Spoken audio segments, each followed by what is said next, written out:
बिस्मिल्लाहिर्रहमानिर्रहीम, अस्सलाम वालेकुम। अगर आप स्वीडन में स्टडी के लिए आना चाहते हैं तो ये वीडियो आपके लिए है। इस वीडियो के अंदर मैं आपको बताऊंगा स्वीडन की यूनिवर्सिटीज में एडमिशन कैसे लेते हैं, उसका मुकम्मल प्रोसीजर 5 स्टेप्स के अंदर। साल में 2 दफा एडमिशन ओपन होते हैं स्वीडन में, स्प्रिंग सेमेस्टर और ऑटम सेमेस्टर। स्प्रिंग सेमेस्टर हर साल जो शुरू होता है वो जनवरी से शुरू होता है और उसकी जो ऑनलाइन एप्लीकेशन है ना वो 6 जून से स्टार्ट हो जाती है। और इसी तरह ऑटम सेमेस्टर जो है वो अगस्त के स्टार्ट से शुरू होता है, लेकिन ऑनलाइन एप्लीकेशन जो होती है ना 10 महीने पहले से स्टार्ट हो जाती है, मतलब अक्टूबर से। चलें वीडियो स्टार्ट करते हैं।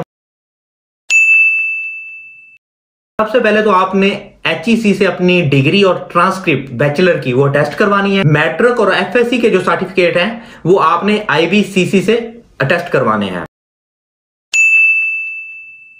दूसरे स्टेप में आपने universityadmission.sc के ऊपर जाना है और वहां अपना एक अकाउंट बनाना है और अपना तमाम डेटा आपने उसमें ऐड करना है।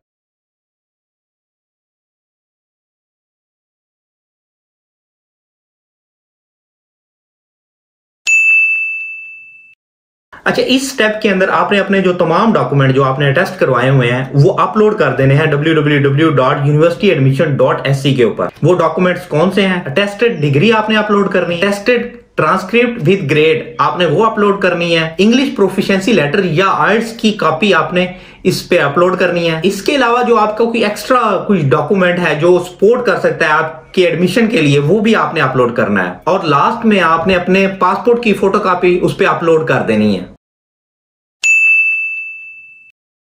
स्टेप नंबर 4 के अंदर आपने वो प्रोग्राम चूज करने हैं universityadmission.sc के ऊपर जिसमें आप स्टडी करना चाहते हैं। आप maximum 4 program at a time choose कर सकते हैं। 4 प्रोग्राम चूज करने के बाद आप उनको प्रायोरिटी उनकी सेट कर सकते हैं 1 to 4। इसके बाद आपने एप्लीकेशन फी पे करनी है 900 क्राउन। वो चलान फॉर्म आपको universityadmission.sc से मिल जाएगा। लास्ट स्टेप के अंदर आपने वेट करना है मेरिट लिस्ट का। नॉर्मली 2 मेरिट लिस्ट लगती हैं। अगर आप किसी प्रोग्राम में एडमिट हो जाते हैं, आपने यूनिवर्सिटी फी इनवाइस को पे करना है और जब यूनिवर्सिटी को आपकी फीस मिल जाएगी तो यूनिवर्सिटी आपको एक कंफर्मेशन लेटर देगी। वो कंफर्मेशन लेटर लेकर आपने इस्लामाबाद में स्वीडिश एम्बेसी में स्टूडेंट वीजा अप्लाई कर देना है। स्टूडेंट वीजा के लिए और स्वीडन में जितने स्कॉलरशिप्स हैं उसके लिए मैंने अलग से वीडियो बनाई हुई, आप वो देख सकते हैं। उम्मीद है आपको मेरी ये वीडियो अच्छी लगी होगी। दुआ में याद रखिएगा। अल्लाह हाफिज।